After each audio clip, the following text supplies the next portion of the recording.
Hello and welcome to Shudeepa tutorial. This is grade 10 CBSE Science, Chapter 1, Chemical Reactions and Equations. This is the Module 1 video of this topic. In this, we are going to study chemical changes around us through a few real-life examples, and we will establish the observable changes in a chemical reaction. So let's start. We'll take a few examples from our daily life and see what happens when you leave milk uncovered outside in summers.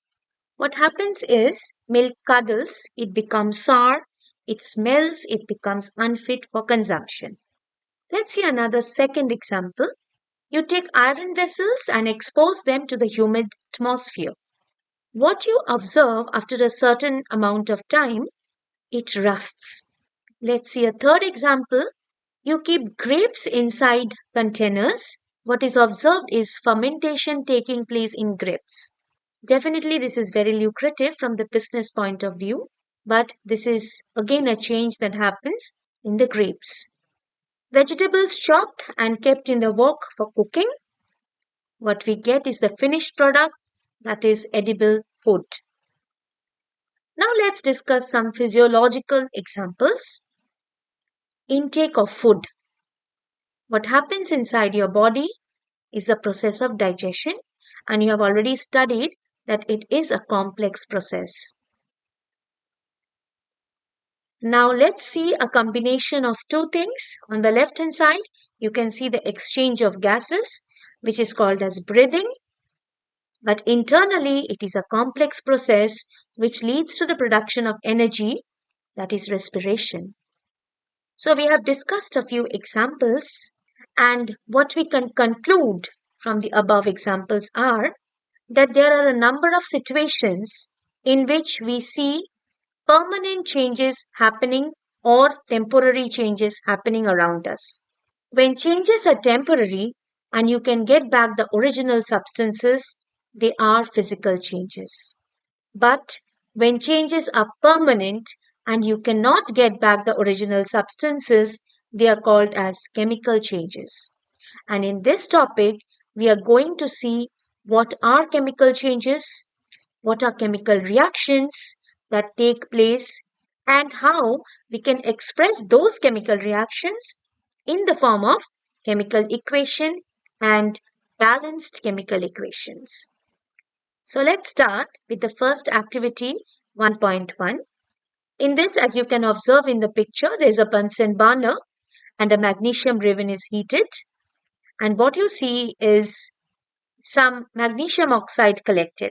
Now let's see the experiment that you can perform under the observation of your teacher in the laboratory. You can see here the magnesium ribbon being burnt.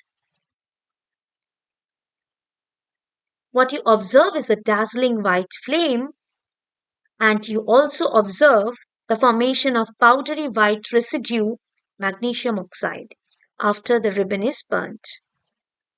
Now let's see the second activity, 1.2. We are taking the reactants, lead nitrate and potassium iodide. This is the experiment that you can perform. Meanwhile, you can observe it in the video. The products that are formed in this reaction are lead iodide and potassium nitrate. The chemical equation for the same is below. Lead nitrate plus potassium iodide forms lead iodide plus potassium nitrate. Now let's see activity 1.3. In this, you take a conical flask. You have taken zinc granules. You have taken dilute sulfuric acid. What is the result? The result is the formation of zinc sulfate and hydrogen gas. You can see bubbles of hydrogen gas that are present around the zinc granules. This reaction is called as an exothermic reaction. If you touch the conical flask, you will feel it has become heated up even without the use of any external heat. Such reactions which lead to the production of energy or heat are called as exothermic reaction. The definition is given over here. An exothermic reaction is a reaction in which energy is released in the form of light or heat. Thus, in an exothermic reaction, energy is transferred into the surroundings. So, what did we understand from the few activities that we have seen just now? We have observed change in color. We have observed change in the state of matter. We have experienced the evolution of a gas. And we have also observed change in temperature. These are the changes that are observable in nature. What actually happens internally is the rearrangement of the constituent atoms of the reactants, and this actually leads to the formation of different products. This change is permanent and are called as chemical changes.